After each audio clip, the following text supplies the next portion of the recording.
नमस्कार। मेरा नाम तनवीर है और तनवीर जीके कॉन्सेप्ट क्लासेस में आपका बहुत बहुत स्वागत है। आज जो मैं आपको टॉपिक पढ़ाने जा रहा हूँ और कॉन्सेप्ट बताने जा रहा हूँ वो आयरन रिवॉल्यूशन है भारत में।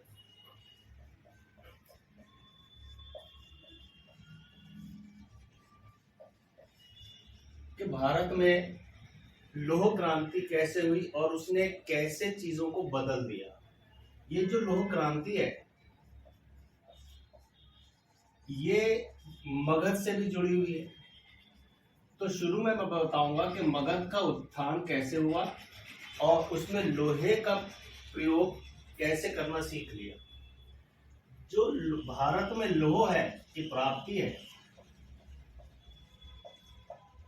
वो लगभग 1200 ईसा पूर्व के आसपास स्टार्ट हुई और छठी शताब्दी ईसा पूर्व आते आते जो भारत में इसको पिघलाने के लिए और औजार बनाने का काम शुरू हो गया। तो मैं बताऊंगा कि मगध साम्राज्य का उदय किस प्रकार हुआ और उसमें लोहे का क्या प्रयोग हुआ कि लोहा किस प्रकार मगध के उत्थान में सहायक सिद्ध हुआ। देखिए 16 महाजनपद थे, उसमें से बचे कितने? 4 और सिर्फ एक का उत्थान हुआ और वो है मगध। अब मगध का उत्थान में के जो कारण है वो कई कारण हैं। जैसे पहला लेते हैं अपन, वह है योग्य शासक। मगध में 3 राजवंश हुए हैं, एक नहीं हुआ है सिर्फ मगध। हर्यक वंश हुआ है, शिशुनाग वंश हुआ है, उसके बाद नंद वंश प्रारंभ हुआ। अब जितने भी शासक थे जैसे बिंबिसार है, अजातशत्रु है, शिशुनाग है, महापद्मनभ है, ये सारे योग्य थे और योग्य शासक ही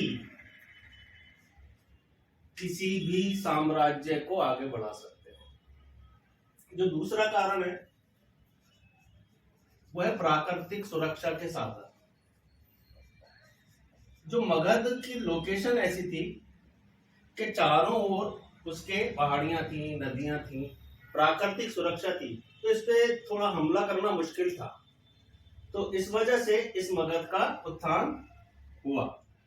जैसे मैंने शुरू में बताया कि मैं पहले आयरन रिवॉल्यूशन से आयरन का क्या महत्व है मगध के उत्थान में, उससे पहले मैं थोड़ा चीज ले रहा हूं कि मगध के उत्थान में और क्या क्या चीजें थी शामिल।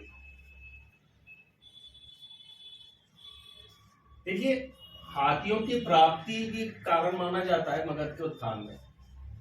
बिहार और पटना, बिहार में जो पटना स्थित है, पटना गया के जिले हैं, उसके आसपास मगध साम्राज्य था और वहां हाथियों की प्राप्ति आसानी से थी। अब हाथी बड़े काम के हैं भाई।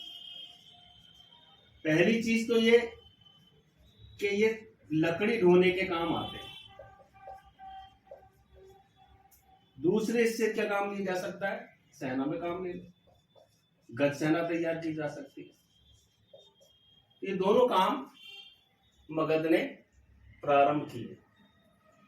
जो चौथा कारण है, योग्य शासक हो गए, प्राकृतिक सुरक्षा हो गई और हाथियों की प्राप्ति हो गई। तीसरा गंगा की जो सहायक नदियां हैं, गंगा और उसकी सहायक,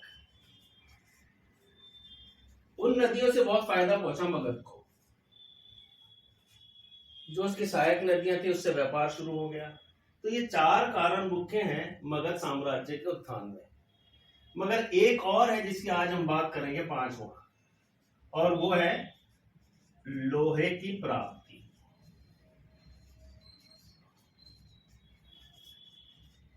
इस लोहे की प्राप्ति से मगध का उत्थान कैसे हुआ और सिर्फ मगध का ही नहीं, आगे चल करके इंडियन पॉलिटिकल हिस्ट्री में क्या महत्व रहा लोहे का, वो आज मैं समझाने की कोशिश करूंगा।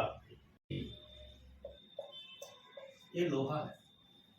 अब लोहे से क्या बनाया उन्होंने? वो बनाई कुल्हाड़ी। मजबूत बनने लगते हथियार। एक लोहे से बना लिया हथियार, कुल्हाड़ी से जंगल साफ हो गए,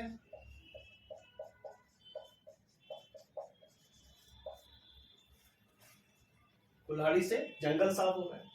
अब जब जंगल साफ हो गए तो एक मैदान सा दिखने लगा, और जब मैदान से दिखने लगा तो वहां पे कृषि आरंभ हो गई।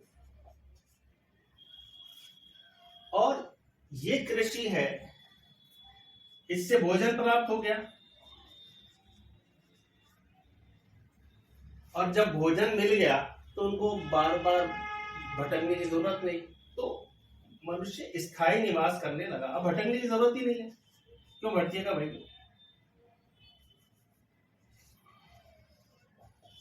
वो तो जब भोजन की तलाश में तो जा रहा था, जबकि कृषि शुरू हो गई। अब कृषि में मान लीजिए एक परिवार को 50 किलो अन्न की जरूरत है, ठीक है ना, साल भर के, और उत्पादन हो जाता है 70 किलो का। तो ये जो 20 किलो का डिफरेंस है, ये 20 किलो का डिफरेंस व्यापार में चला गया, उसको बेचने लग गया, ऐसे व्यापार शुरू हो गया। अब जब स्थायी निवास होने लगा तो नगरों का निर्माण हुआ।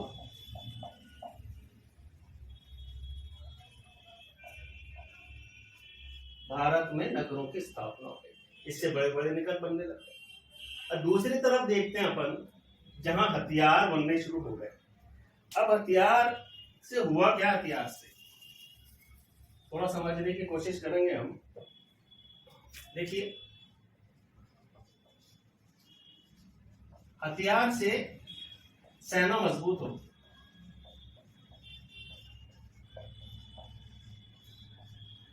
और जब सेना मजबूत हो गई तो राजा पावरफुल हो गया, राजा शक्तिशाली हो गया।